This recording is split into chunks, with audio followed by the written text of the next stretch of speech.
I have my guest in the studio. And yes, one of the things we'll be talking about, of course, taking a look at yesterday's demonstration, Fix the Country, where many Ghanaians also, came out to express their dissatisfaction with how government, and not just this government, but other previous governments have also governed the country, and they're not happy with the current economic situation and are asking for a change. Among the number of things that they are requesting for, they want a new constitution and so a total overhaul of the 1992 constitution.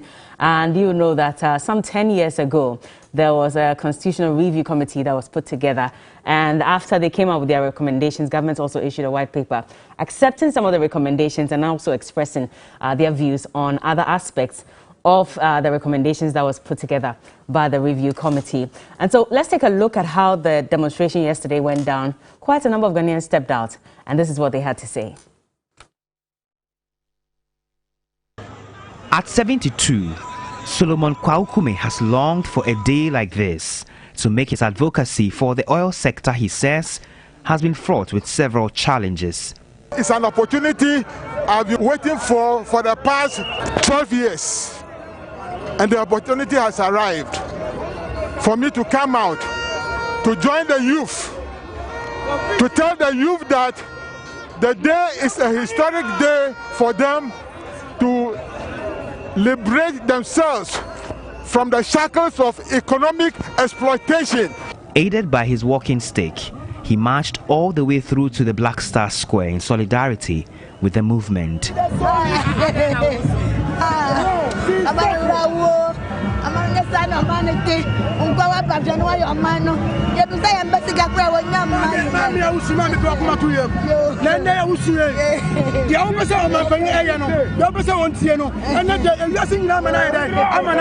His fellow septuagenarian is Akosia Yeboah, who is barely holding up.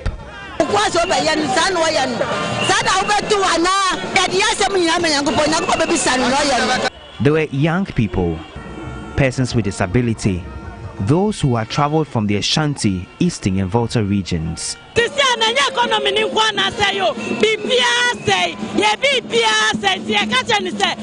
he was able to tell the late president to fix Ghana, to fix the economy, we are telling him to fix Ghana for us. We are tired. The youth of Ghana, we are suffering. Look at me. Look at, I'm a construction man. That is why I brought this one. Look, how much is cement? Today, it's 50 cedis. Look, when are we going to build? I'm a teacher at Obuasi. You have changed the curriculum for about 2 years, but you haven't given us textbook syllabus. Several times I lost my colleagues as the crowd thickened, but the people were determined to make this one count. Never mind the sweat and distance, the protesters spoke. Nobody was to be left out. We are against the bad leadership of this nation, the bad governance of this nation. Nowadays, our church members, when they come to church, they can't give offering. They can't pay their tithe because all our members are broke. There are no jobs in this our nation. Turn after turn, the conveners addressed the crowd. Today, we are assembled here to protest against the system. But arguably the most emotional was this one from the eldest daughter of a slain activist in Nigeria, Mohammed Kaka. If my younger sister true justice, give a reason to believe Ghana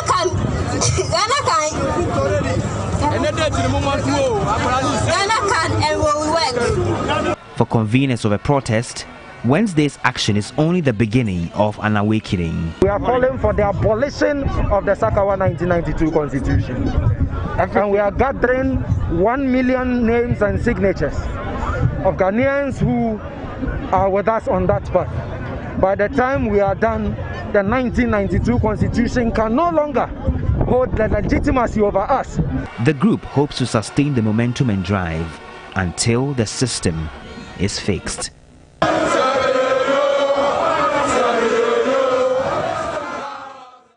Well, they will not stop until the system is fixed. And that was Ernesto Yeboah in the latter part of the video. He's the leader of the Economic Fighters League and one of the conveners of Fix the Country.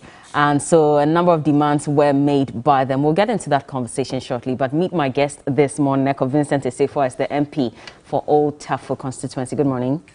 Good morning. How are you doing? The name is Asefwa. Asefwa, not Asefwa. I always say Asefwa. Because you say A, so then when you see A before, Asefwa. But when the old boy is home and he hears it, he's not happy about it. I can imagine. Yeah. We're correcting it from this day. So please, you see him in town, make sure it is Asefwa and not Asefwa. How have you been, by the way? I have been so well. Yeah. Very well. I enjoyed the holiday yesterday. You did? Yeah, I did. Okay. For the hurly belly of parliamentary work for about 2 months now, over 2 months now, and to have one day to be able to have rest. This is the first time that you're getting rest in 2 months? Yeah, 2 months, yeah. Because during the weekends, you're also busy. You have to be in the constituency sometimes. And there are also other extra activities that you also do during the weekend. So yesterday was very good for me. How were you able to rest when Ghanaians were out there, you know, complaining about situation in the country? How are they also resting when I'm in Parliament doing parliamentary duties? So, I mean, duty calls at every point in time when you think that is right for you. So, I think that yesterday, yes, hugely attended program, but the message is as important as the people who also went. I don't think that they had a very good coordinated message. You don't think so? I don't think so. We'll come to that. Let me also introduce my second guest in the studio. He's the MP for Tamale North, Alhaji Sweeney. Good morning. Morning. You taught me something, but Malaka. Maraba. Well, Malaba. They said you will measure it and you have. At least I didn't say Malata. I said Malaka. Maraba. Yes. Then you said to. Ongoya. Nagode. Yeah, we have completed that part of it. You have mixed it all. How are you doing as well? Alhamdulillah, I'm terrific. I think it was a good holiday too. Okay. At least for the first time, I felt, but not for the first time. I mean, a couple of times I have felt that way. I felt bad that I was a politician, monitoring the demonstration. I wish I had the opportunity to join them because I thought they were marching for a good cause. It's the reason, personally, I joined politics to make this country better. And so it is a move that I practically associate with.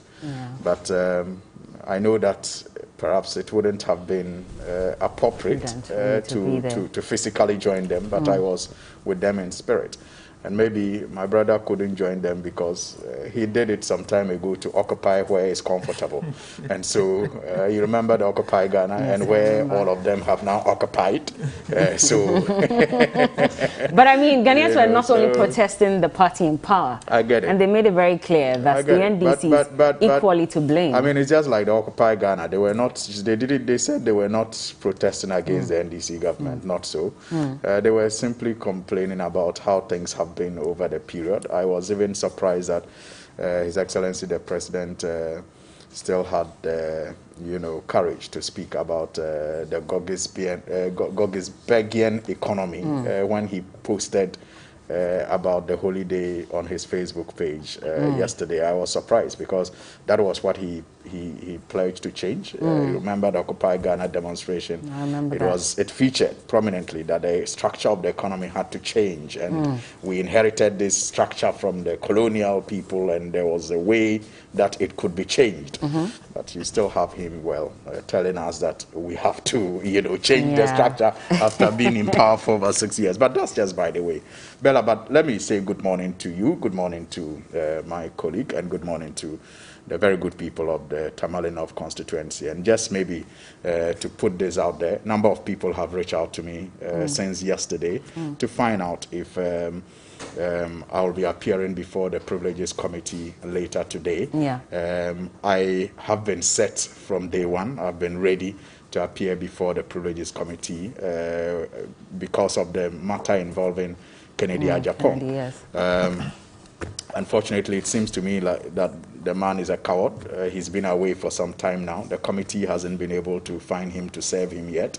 And so I got a call yesterday. But if you say he's a coward, is that not unfair to him? That's how I see it. I mean, he said words about me, but I just think that he's a coward. I mean, it is parliamentary work. We must meet on the floor and go through the processes that are required to be taken. I mean, for us to go through. Okay. Unfortunately, he hasn't been available, and so the committee had to reschedule, you know, the whole sitting.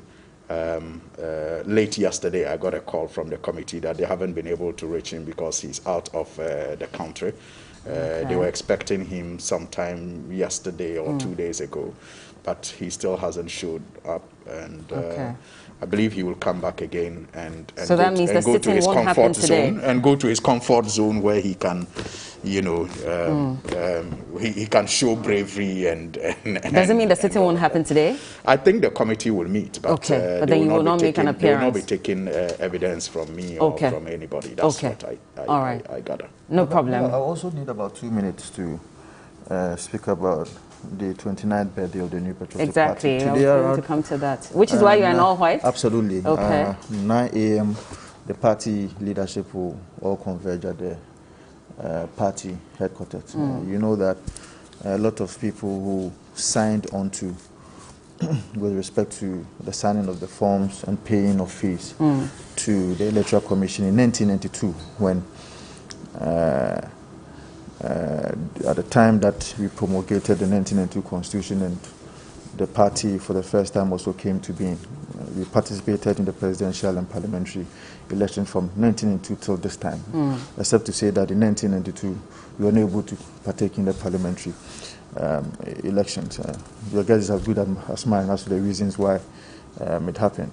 But they are unsung heroes who have been who have played important roles as far as the New Patriotic Party is concerned. Unfortunately, their names have not been mentioned anywhere. And so it's good that in times like this, opportunities is being granted for us to also mention the names of such people. In all regions, there were a number of people who signed on to, but coming from the Ashanti region, about 11 people played critical role, or if you like, signed with the Electoral Commission and paid fees, for that matter, for the New Patriotic Party to be in place. And people like Danadu Asabre from Asante Akim North, and Kwasiji Abu Asante Akim South, brief so we can William carry on. Asafwaje, Kwekuepie, Kubi, also Free Bansen, and what have you. All these people played critical role in the formation of the New Patriotic Party. And so happy birthday to the MPP. And I know that the policies that have been implemented by the New Patriotic Party since 2001, that we had the opportunity to be in government for the first time, has really transformed the good people of Ghana, being it free SHS, being it NHIS, being it has it really? Programming. Because again, back to the issue from yesterday, the demonstration, and you know, scores of Ghanaians were on the streets and they're saying that we are not happy with all the promises that have been made that have not been delivered. Whether it's the MPP, it's the NDC, we're asking for certain things to be changed. And you are saying that they did not have a message necessarily. I can speak for the MPP. In 2016, during the electionary campaign, the MPP promised a plethora of things that we were going to do for the people of Ghana. From 2017 to 2020, I am sure that the MPP was able to achieve about 70% of its promises that it made to the people of Ghana. And saying so, few mention will have to be made to some of them. I worked with the Ministry of Education at the time that we knew that our education system was in batters, it was in tatters, and we needed to make sure that the ordinary Ghanaian, the poor of the poorest, will be able to also access education. Today, if you are a poor person, you don't have any excuse to say that you will not be able to go to school. Granted that there are some challenges with respect to our educational system because, one, of COVID-19 and what have you. It doesn't also mean that, in my estimation, I've always been saying that it is better for a child to sit on the floor to have education rather than not to have education at all. Because people will tell you there are some classrooms that you go, you don't have this and what have you. Yeah, and the trees. But they don't have textbooks. And there were teachers who were on the ground yesterday who were also complaining about these issues. But that is better as compared to what we saw in 2012, 2016, when most of our students, about every year, almost 100,000 of them could not get education. And so if you look at the results that was also churned out from 2020 WASI results, we have neighboring countries like Gambia, Nigeria, and whatever, who are also writing WASI. But clearly, if you check the results that came from Ghana, Ghana did well. About 421 or so of the people who had 80s were all coming from. Was that not heavily Ghana. reliant on the past questions that your government made available to these students? You and I, when you were in various senior high schools, your father was rich. My mother was just a bread maker. But how do you know that? How do you say my father was rich and your mother was a bread maker? My mother was just a bread maker. She could not buy past questions for me. We have a government who says that let's give past questions to be able to help everybody, because we know the principle of past questions is something that cannot be underestimated. We were all using past questions in our various senior high schools. So what is wrong if government decides to give past questions to students to be able to... But to the detriment of pupils in primary school and all of that. Look at the amount of money that we spent in even procuring past questions as against students who are still under trees studying, and they're at the mercy of the weather. And so when it rains, they cannot study because there's nowhere to sit. There are schools that do not have roofs. So many issues. There are textbooks that are still not available to the teachers and to the students. And we think that it's okay to only, talk about students who passed the WASI. Bella, I have been in this studio as a PRO to the Ministry of Education to champion the good works of Dr. Mato Puku Prempe from 2007 to 2020. With respect to the number of KG blocks that we built, with respect to primary schools that we built. In fact, from 2017 to 2020, we built over 140 KG schools. From 2017 to 2020, for primary schools, we built over 400 of them. And so, with respect to expansion of our infrastructure deficit, it's something that the MPP government from 2017-2020 prosecuted that agenda effectively.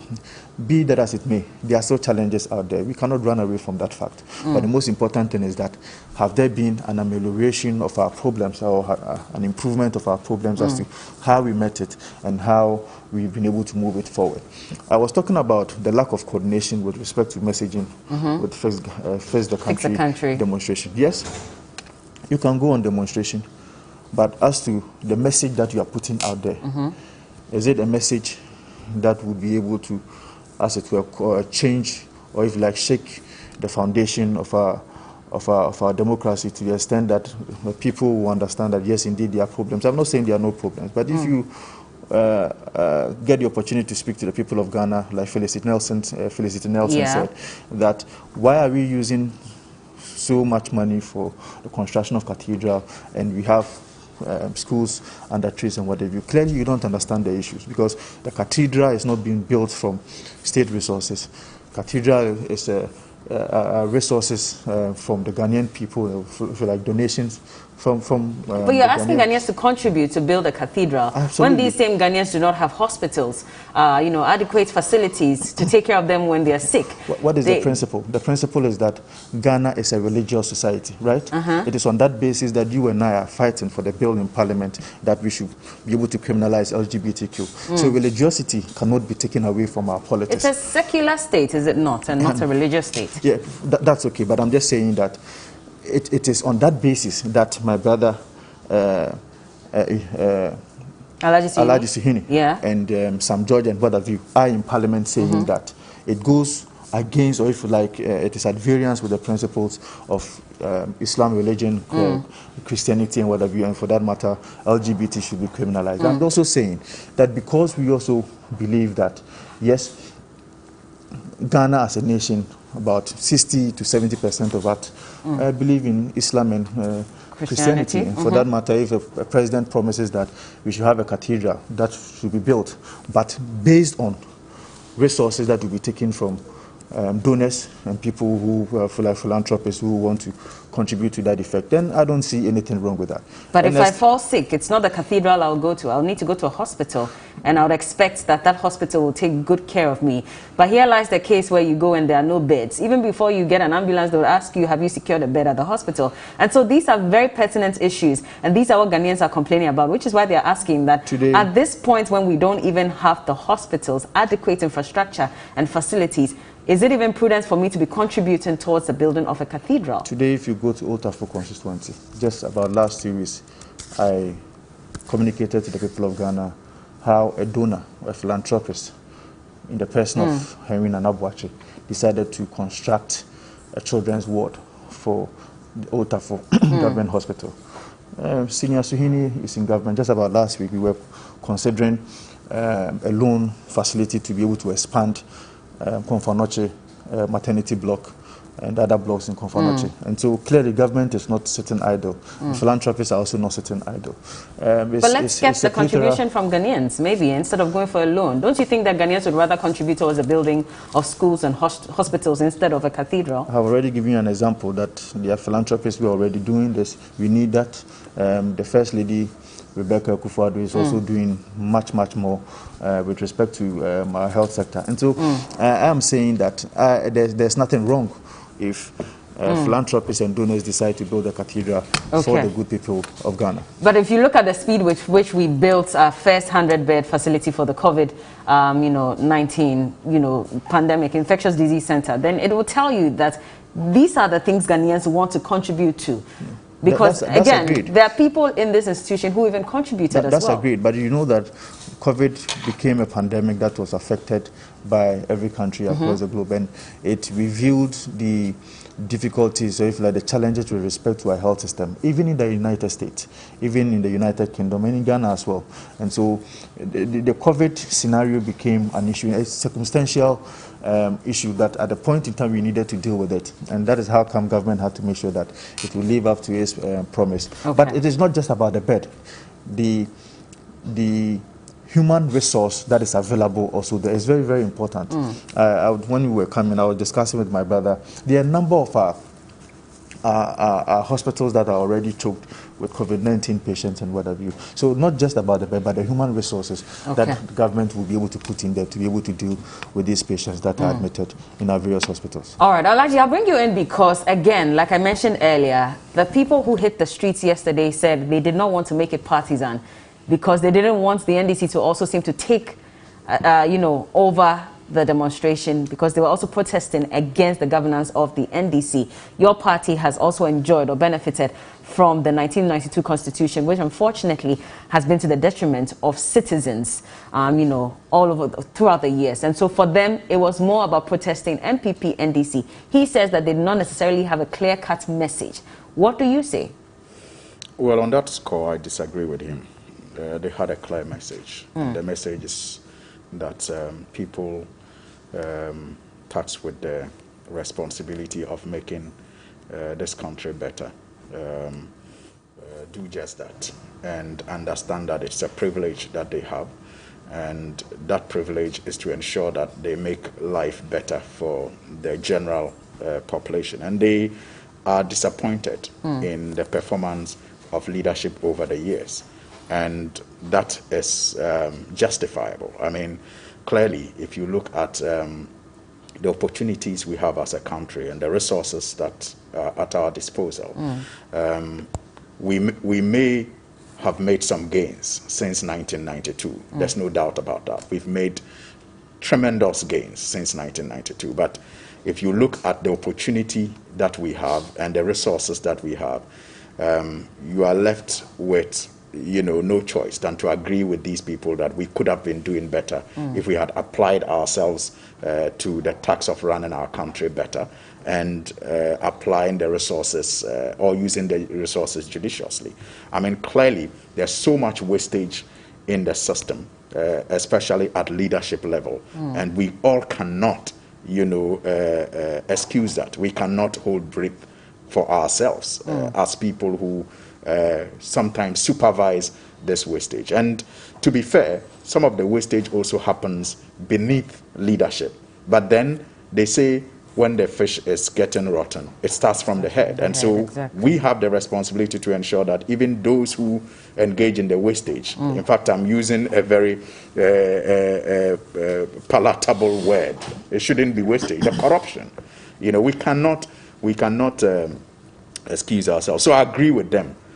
And I think they had a message. And the message was that we must begin to see our leaders doing better, putting the interests of the average Ghanaian above everything else, and applying our resources, to better use. And for me, that is as clear as a message can get. So I disagree when he says they don't have a message. Now, a couple of things that he raised. When you, for example, speak of the cathedral as if to say state resources are not going into it, then you are not being fair, especially if you remember how we had to pull down, you know, estate houses of judges that we had constructed less than 5 years, just so that this project could take off. When you think about it and you remember what I just said about wastage and misapplication of our resources, you understand why people like those who gathered yesterday will be on the street. Because some of them, as we listen to them, cannot even meet, you know, the daily required meals. Breakfast, lunch, supper is a problem. And we have a country where we think that it is so wise to pull down less than 5-year-old estate houses of judges. So we put up a cathedral. You know, obviously it is insulting to the man who cannot, you know, find 3 square meals a day. And such a man, if he is on the street against the one who took such a decision, has the right to do that. Again, look at the cost of the land in the area where we are putting up this. And that is an asset of the state that is being, you know, put up for this use. And go and look at the work that is currently done there. And I mean, some of us, you know, have people who are close to the construction, and the amount of money that is being sunk in there as we speak are not the monies that are coming from the so-called donors. We know. In fact, even some of the depth that they were supposed to dig, they have realized that the place is so rocky, it wasn't anticipated. Again, poor feasibility studies done, and so the cost of the project is likely to, you know, even be higher than anticipated. You know, so, I mean, you cannot absolve state resources from what is currently going on there. But that is for another day for us to debate as to whether a cathedral is needed or not. Would it provide jobs at least? I'm just looking. I mean, everything you engage in, sometimes you have to look at what jobs you want to provide. What jobs do you want to provide? Do you want to build hospitals so that nurses can be employed, accountants can be employed, what do they call them? Obstetricians. Yes, can be employed. Or you just want to get a cathedral where people can sit there and clean, you know, it depends on the kind of jobs you want to provide. But over the years, we've had the opportunity to at least industrialize. And if we had spent money building factories all across the country, and even resuscitating some dead factories, you know, that were built many years ago, then we won't be at this point where young people are still complaining about not having jobs. That's the point I made about the gains we have made so far. We cannot dismiss the gains we have made. But I also agree with the young people that we could have been at a better place if we had applied our resources, you know, to better use. But we cannot dismiss the role, for example, Get Fund place in our education setup. You can't. I mean, our education would have been worse without Get Fund. Now, it took the visionary leadership of, you know, a government at the time to set it up, together in collaboration with students, actually. And that is why these days I miss student leadership, because that was a period where students knew what was, you know, better for them and did not care engaging government constructively, even if they were members or affiliated with the party that was ruling. You recall the agitations about Get Fund was championed by Haruna Idrisu, who was a student leader at the time, you know, but his party was in power. It didn't matter. Get Fund had to be established to cater for, you know, all the things that it caters for today. I mean, you recall, you cannot today dismiss the role that VAT plays in the running of this economy. You can't. I mean, clearly without that, the government will ground to a halt, because you cannot raise the needed revenue to do anything. But we've taken away the power of some of these student leaders, because now even for all our institutions, we have the side for NDC, the side for MPP. So TAIN and TESCON seems to have taken over. That's for another discussion. You know, I'm just asking this because you're talking about how vociferous, you know, student leaders were in the past, as against now, where politics has taken over. So you don't get them really, you know, arguing for the benefits of the students, but rather for the benefits of the party. It is a sad thing, but my simple answer to that is, yes, TESCON and TANE are in our campuses and they are meddling in the student politics, but we still should be able to produce people who can call the color red what it is and not say something else. It shouldn't matter if you are a member of TANE and then you become the NUC's president and your party in power is engaging in policies and programs that you know will not benefit the student population. I think we should be able to produce student leaders who will be able to have principle, to be able to stand, you know, by their principle, regardless of their affiliations when it comes to politics. But that hasn't happened yet, and I'm saying that is why I miss student leadership at the time, and that's why I use Haruna Idrisu as an example, because the fact that he had some soft spot for NDC did not stop him from, you know, battling the government at the time. I remember the debates that he had with government ministers at the time. But he used it as a launch pad to also launch his political career, did he not? And it's not just him. I mean, the list is endless. I'm just bringing all that in. I'm not on prayer and the like. I don't want us to dwell on that. That's why I say it's for another discussion. I understand, but I just needed to bring that in because we're talking about how politics has become more profitable than industry and the like. Because a lot more people are thinking that maybe politics is the way to go. So I can engage in student politics, and then through that, I can eventually become what? An MP, I can be a member of a party, and then I go with the party that's in power and I benefit. And so it's not really about generating jobs for everybody, but for themselves. Again, you have introduced another discussion, another topic of whether politics is more profitable than industry. Because you brought that in, and that's why I needed to bring that up. I get you. But what I'm saying is that it doesn't matter, even if you want to use student politics as a launch pad. What I'm saying is that what you must do as a student leader is not to be allowed to be used by the politicians. You shouldn't become a puppet. So I'm saying that even though Haruna Idrisu, when he fought for the GET Fund to be introduced, he fought with party that he is associating with today. Because, you see, and that party, I'm sure, you know, gave him opportunity because they realized it was a young man with mettle who could not be used. You understand? Because when you allow yourself to be used by the politicians, after your value is done, you may just be dropped. So I'm saying that I want the current student leadership to understand that it shouldn't matter whether you are a member of TANE or TESCON. Once you become a leader of the students, you must put their interests above every other partisan consideration. And that can happen. I mean, regardless of whether you want to use it as a launching pad or not, you should be able to do that.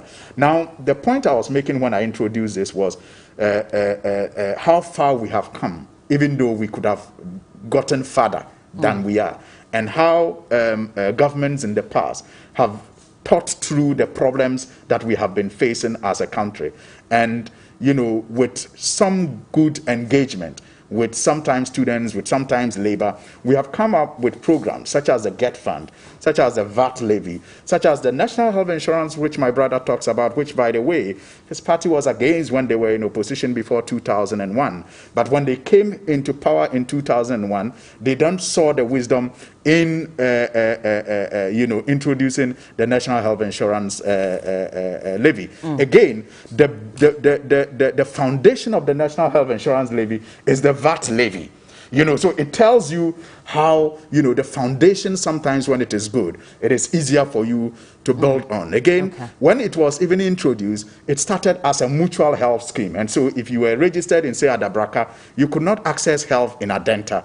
Again, the NDC came to power, saw that problem, and decided to make it national in character. Where today, they say you left it in shambles as at the time you were leaving power. Well, that is the politics for you, because we all do know that really nothing has changed. What the problem was is still the problem today. Speak to people who are managing the health insurance fund, and they will tell you that the problem is with the funding gap. The scheme grew faster than you know, it was anticipated. And so money that is available to the scheme to take care of services that providers give has become less over the years. And that was nobody's problem. That is no one's problem, because we need to change the funding arrangement. We need to change the law and to enable the fund to get more money. Or we need to make sure that people who are managing the scheme better utilize the funds that are allocated to them. Alhaji, the demonstration yesterday, is it going to make any difference? I hope it does. And you see, well, I think that we haven't been fair to the organizers of the program. It is important that we congratulate them for this feat.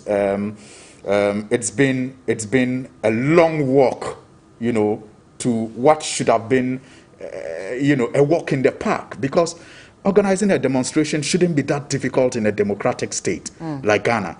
But these organizers have gone through, you know, all sorts of things. They have gone through the courts. In the process, they have even lost some members brutally, you know, and needlessly. And for them to be able to pull it together yesterday the way they did, they deserve all the commendations. I mean, that is the kind of patriotism we need. That is the kind of commitment we need from citizens, to choose a cause and focus on that cause until it gives you results. And I think they deserve all the commendation that we can you know, heap on them. And I hope that the demonstration yesterday will lead to some awakening, you know, in leadership, you know, so that people will understand that the citizens are beginning to demand better. You see, every country that has done well, if you read their history, a lot depends on what the citizens expect. So that's why some philosophers will tell you that people deserve the kind of government they get. You know, if you are mediocre and you demand mediocre from leaders, and you celebrate mediocrity from leaders, you are going to get leaders who will deliver, you know, to that level. But if you demand better, if you are citizens, you know, are awake to your responsibilities and your rights, and you demand better from leadership, there's no way your leaders will perform poorly, because you see, they know that you give them the power. Their power comes from you. And you will only give them the power when they meet a certain high standard that you set. But even if you don't meet that high standard, I mean, they are jobless, and so they're tied to your apron strings. And even when you are messing up, they cannot necessarily call you out, because, again, they have to do your bidding, because you are the one who has the job and they don't. So they rely on you to survive. It's, well, in Dagbani, we say that the fact that you are hungry does not mean that you should jump into the cooking pot. Yeah, I mean, the hunger should not let you become a slave to anybody. Let me bring Echo. You must still preserve your dignity. Echo, land on this for me so we can carry on, because now they're asking for a new constitution, and we all know the journey that our constitution has had to go through in terms of review. 10 years ago, you know, there was a constitutional review committee that was set up. Some recommendations were accepted, some were not necessarily accepted. And here we are today, young people are asking again that it's time for a total overhaul of the Constitution. Are we ready for it? Well, I think that there should be some concerted effort on the part of the executive and the legislative arm of government to ensure that indeed there is that reformation as far as our Constitution is concerned. There are entrenched positions, there are ones that are also non-entrenched positions that Parliament can, even at that level, can deal with it, depending on the number of people who will be able to vote for it. With the entrenched one, we all know that it might have to go through a referendum before the Constitution would be able to be reformed. But be that as it may, we all agree that over 20 years, almost about 30 years, almost 30 years now, with respect to the usage of our Constitution, there need to be some reforms to it. There are parts that I know that certain bills and acts are curing the mischiefs that are in it. But as we are aware, cases that are being sat on by the various Superior Court of Judicature in attempt to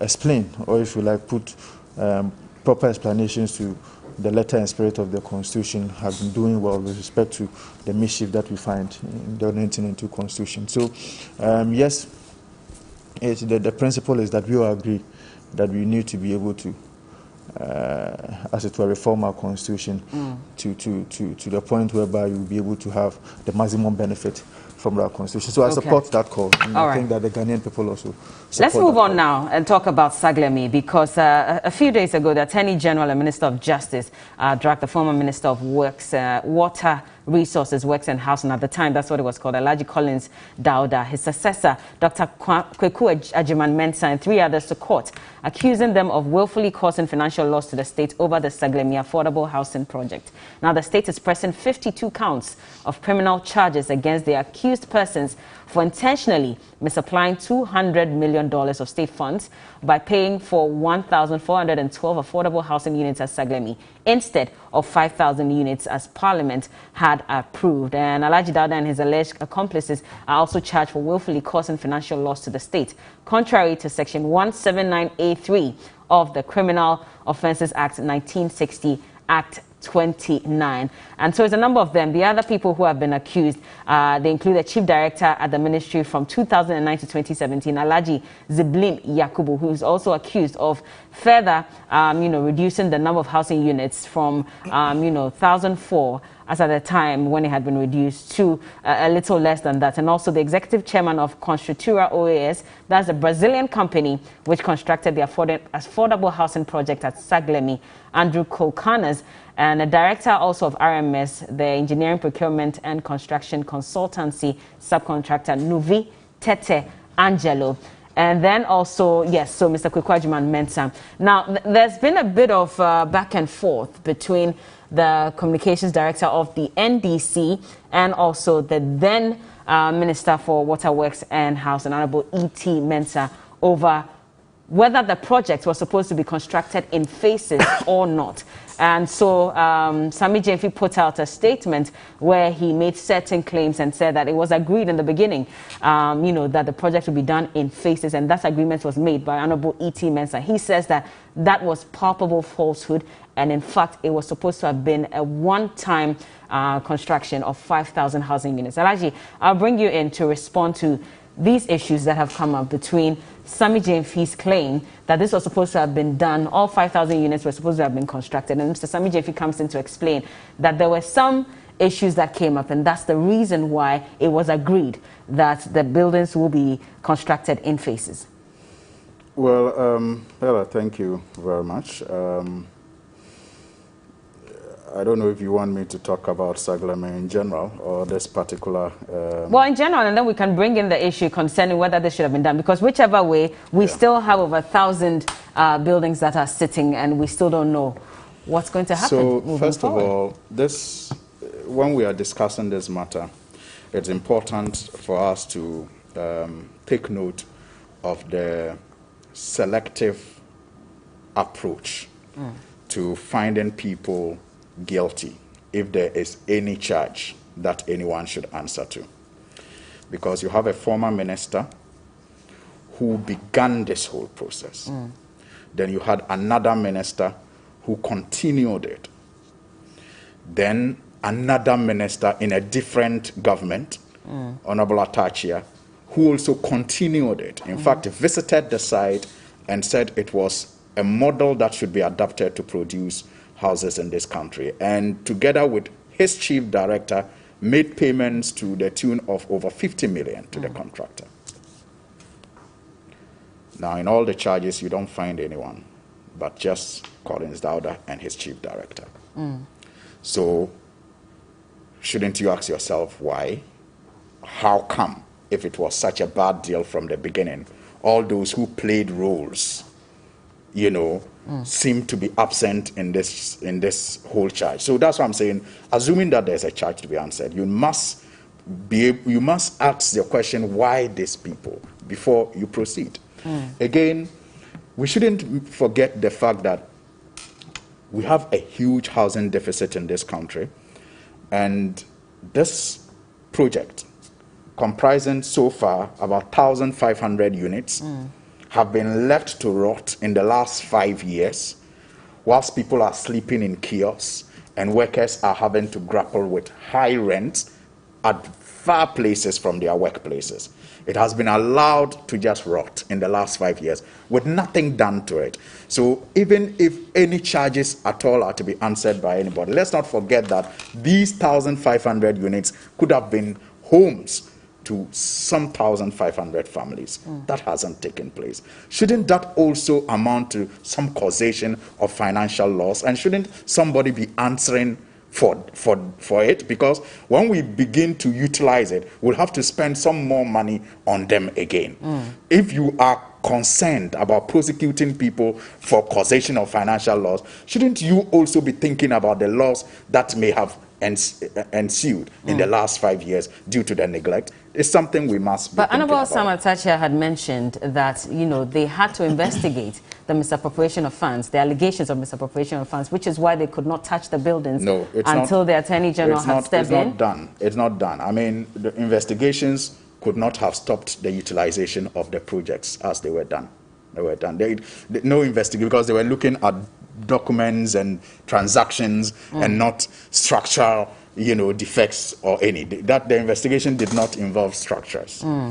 Now, to the substance of the matter, we entered into a contract to build 200 houses with a Brazilian firm using 200 million. You mean 5,000 houses? 5,000 houses, sorry. 5,000 houses using 200 million. The agreement went to Parliament. Parliament approved the financial arrangement. The, you know, structural and other agreements and arrangements were now left to the ministry technical team with AESL as, you know, the advisors, the architects for the construction. I have here the Hansard, the debate that took place in Parliament on the day. And you see the difficulty with arguing with elders, especially when they set an example that is not so palatable by introducing invectives and adjectives, is that if you are not careful, you are found to be the guilty one. I hope you get the point I'm making. That's the difficulty with arguing with people who are older than you, or disagreeing with people who are older than you. And that is why perhaps we need to plead with those who are older and elderly to set good examples, even in disagreements and in arguments. It is much healthy for all of us and the society. Because the Hansard is here. And Sami Jemfi was right. If you go to 454, it says, and I quote, and that's Mr. column 454. Yeah. That's the last paragraph. It says, quote, on a point of order, Mr. E.T. Mensah rises. Mr. Speaker, this issue about taking $200 million US, let us put these things in perspective. This company, as we have said, has been existing for 6 months, and they have entered into an agreement with Ghana Home Loans. Ghana Home Loans technical team has also examined this. This is because they will be the off-takers. The houses will be built, and they will buy them off. We are not building all the 5,000 at a go, but over a period. Unquote. Now, in the agreements that I have seen, where Colin Stauder took over and all of that, it was agreed that it will be done in phases. Lest, as Honorable E.T. Mensah says in this Hansard, that it was not to be built at a go. So, the program, the first program was to be in 4 phases. 4 phases. Now, the first phase was the 1,500, which, as he indicated, Ghana Home Loans was supposed to be the off-taker. And then the money that Ghana Home Loans will get from selling these houses will be put into an escrow account, which will then be used to construct the second phase. So it was supposed to be a revolving fund. So you build 1,005, you sell the 1,005, you use the money from the proceeds from the 1,005 to build the next phase. Now, it was supposed to be 4 phases until Collins Dowda took over. Now, upon some agreements and engagements, it was reduced to 3 phases. What were these agreements? Because again, here I am reading that it says that per the original design of the units, the walls were to measure 2.4 meters instead of 2.7. They also came in, this is AESL advising the then minister at the time, Collins Dowda. They came with tiny windows and a concrete decking. And so there was also no consideration for drains and a sewage system. Furthermore, pavement blocks were to have been used for the roads and pathways instead of asphalt. Upon the experts' advice of AESL, however, the walls were increased to 2.7 for comfortable habitation, while the windows were expanded for proper ventilation. Drains and sewage systems were also incorporated, and the design and engineering changes proposed by AESL, according to impeccable sources within the ministry, consequently shot up the cost unit of the project. And this is what compelled the minister to build in phases. And so this is one part of the conversation that we're having here, where it says that's the reason why it was built in phases. Is this true? But that is what I have told you what happened in Parliament. This was even before anything happened. This was even before any, structural agreement took place. I'm talking about the debate that took place during the consideration of the sourcing of the funding for the project. We were told at that point that it was not to be 5,000 at a go. Okay. You need to understand that at a go. So if later the AESL found out that the drawings needed to be modified and sewage systems and land preparation that should have been the responsibility of government had to now be the responsibility of the contractor, it obviously was going to lead into some costs increases, and other measures would have been put in place to contain those costs. But the debate over whether it was to be done in phases or not should be settled by the point of order intervention that came on the floor of the House, that this was to be done in phases. And maybe in court, when the argument starts, we'll get more evidence that will show that $200 million as agreed was not for 5,000 units, bam, like we say in Ghana,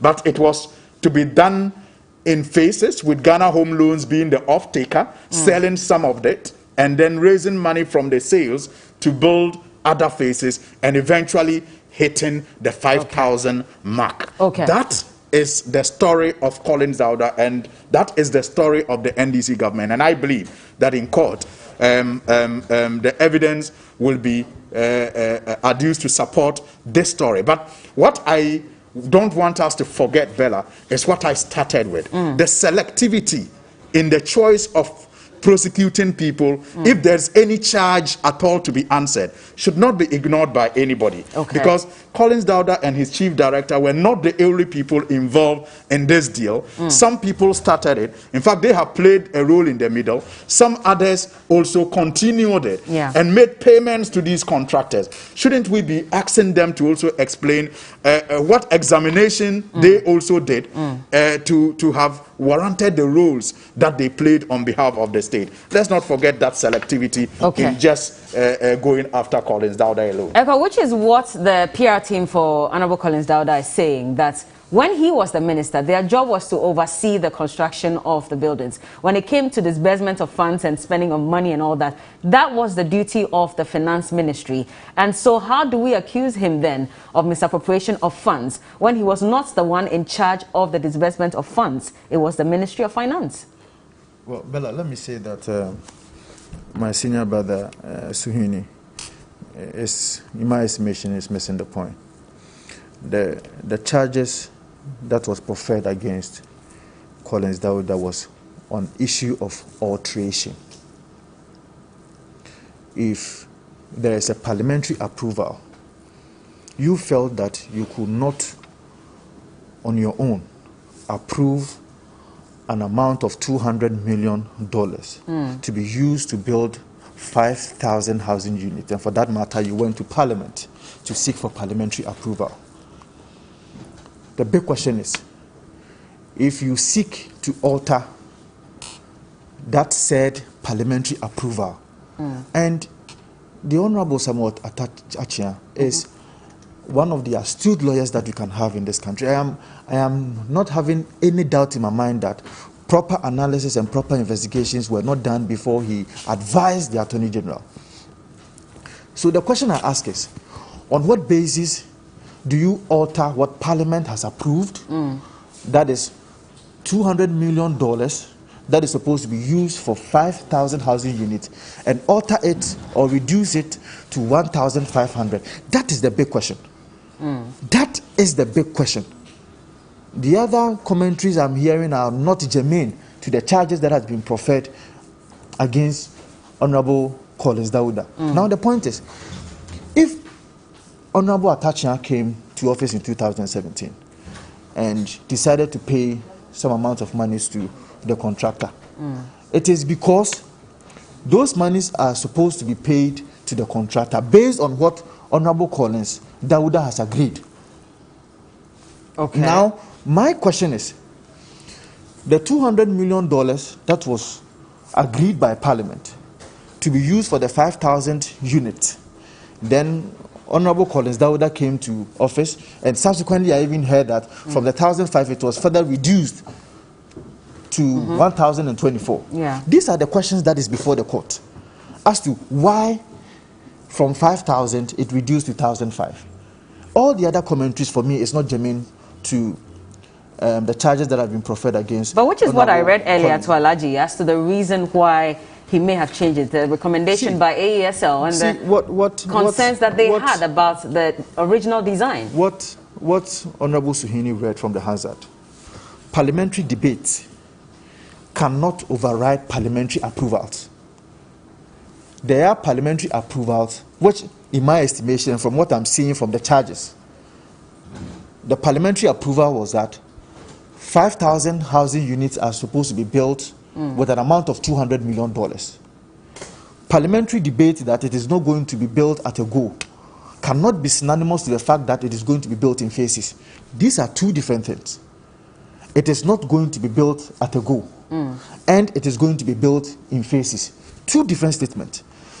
It is going to be built in phases will mean that, yes, $200 million has been approved, but maybe every year we are supposed to build 1,000 of them. But it is not going to be built at a go, in my estimation, could mean that, yes, $200 million has been approved, but maybe every year, let's try and build 1,005. Then the 1,005 that has been built, let's see if it is up to standard, then they will go ahead. But the other ones that will be built, that is the rest of the 3,500, will still come from the $200 million.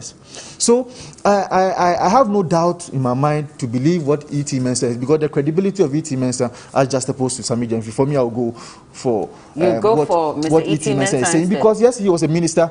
He was a minister of Western Housing in 2000, and at the time, 2009, Sami Gyamfi and myself, we were probably in KNWST. So I will listen to what the minister is saying. That's just supposed to what Sami Gyamfi is saying, because Sami Gyamfi is just based on hearsay. So how is he based on hearsay? Has he not been advised, I mean, by his party? That's what I'm saying. That is what I'm saying. Which is why he came out boldly to write this. Hold on, Alaji. Let him just land. No, I just wanted to help him with his analysis. Approval, in my estimation, is different from parliamentary debate. Okay, let Alaji come in. Just explain that quickly so that quickly can stood on the floor of parliament to make statement. But it is not synonymous with what let's put aside what was said in the Hansard.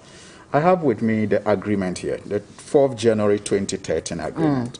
Now, 1, 2, 3, 4. The 5th paragraph says, whereas the Ministry of Water Resources, Works and Housing has agreed to provide the site located at Saglemi, Greater Accra Region, with an area of 2,172 acres, the site, the contractor and the ministry have agreed that the project will be executed in 4 phases of approximately 500 acres each, incorporating the infrastructure and layout for the 4 phases, and that this phasing be incorporated into the agreement.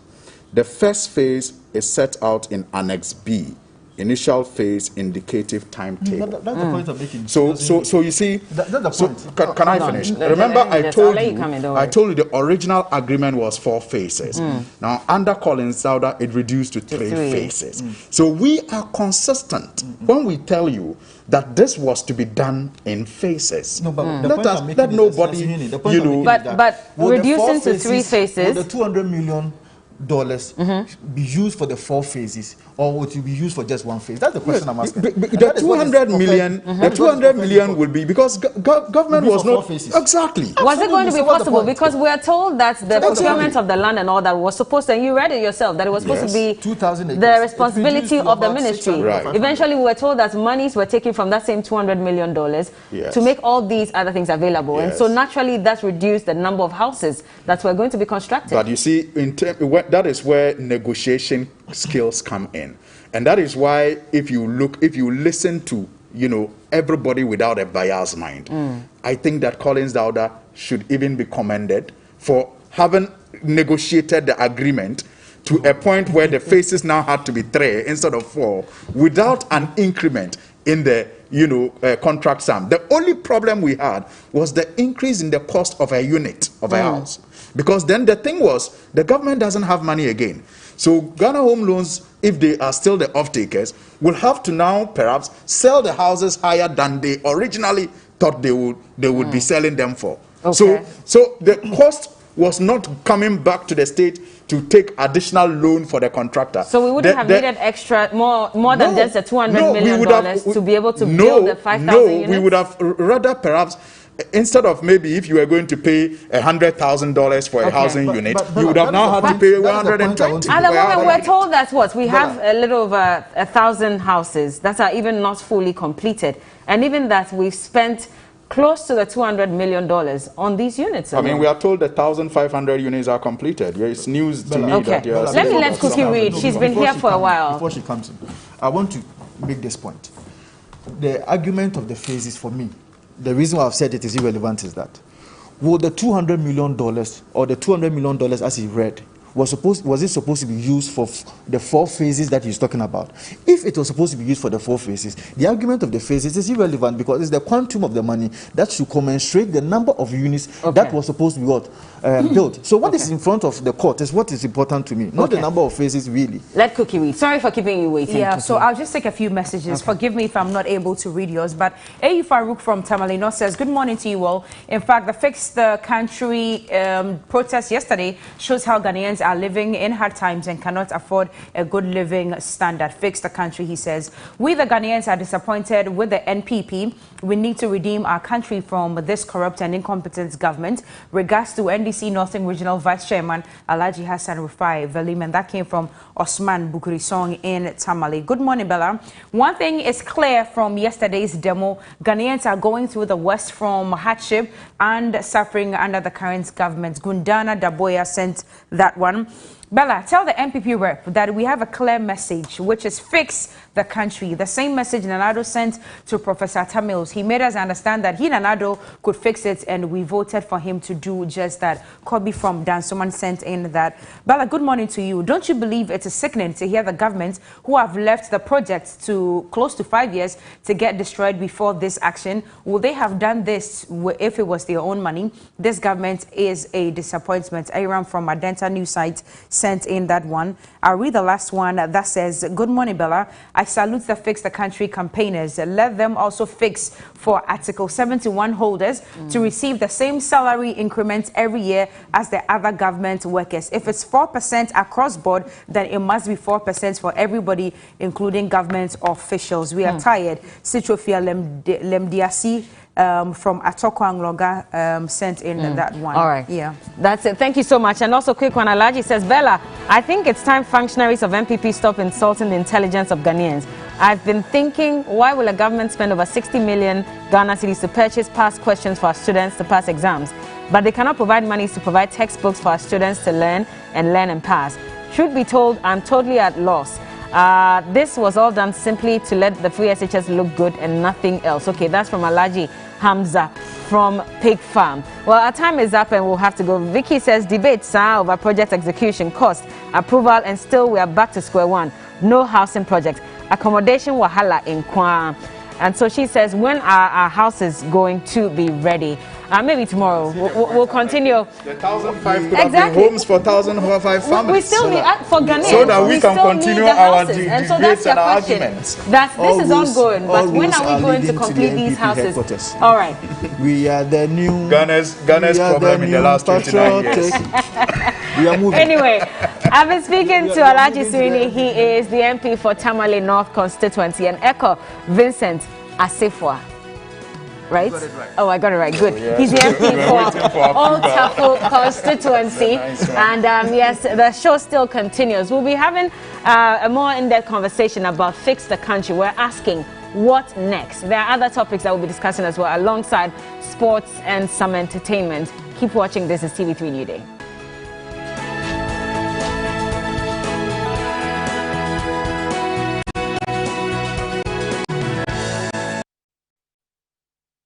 Hello viewers, I'm feeling very frustrated and bored in some